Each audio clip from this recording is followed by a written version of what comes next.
I went to school with a Russian spy.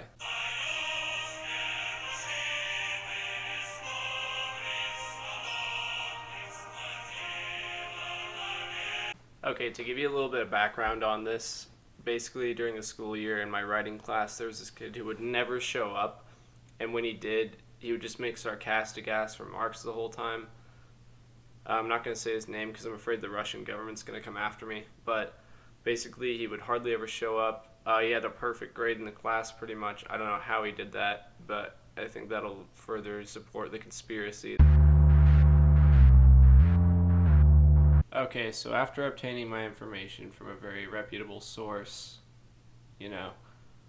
I went online and did some research. And after some research, what I found was that when you type in Russian spy, and then the first two pictures that come up are this lady and this dude, and I figured out that while inputting a picture of the suspected spy, I blurred out his eyes in order to keep his identity anonymous. I kinda see that this common suspect may be the offspring of these two people. Call me crazy, but I see a very uncanny similarity, and I think there's also a lot of other crazy evidence that you're going to want to hear, so stick around, and we'll be around with more evidence.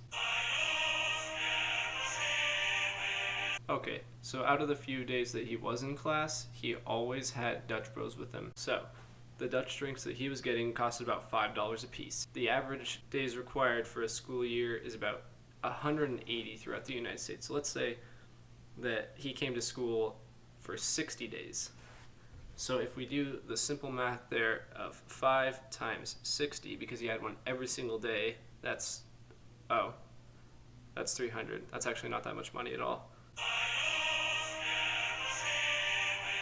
Okay, so I used my top secret Intel technology to make this graph here to sort of chart what he's doing and spending his time on.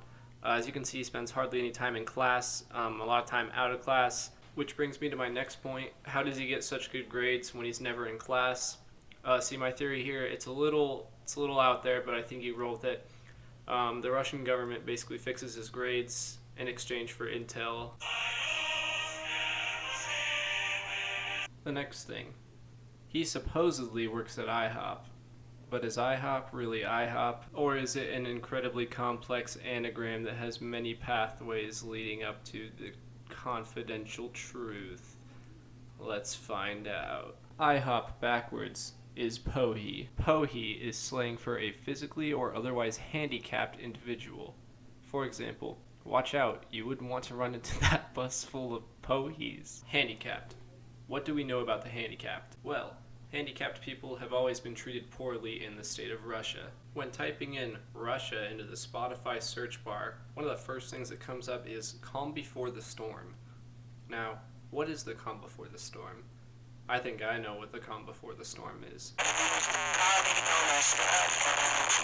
Make sure to subscribe so Papa Putin doesn't put a radio in my hamster.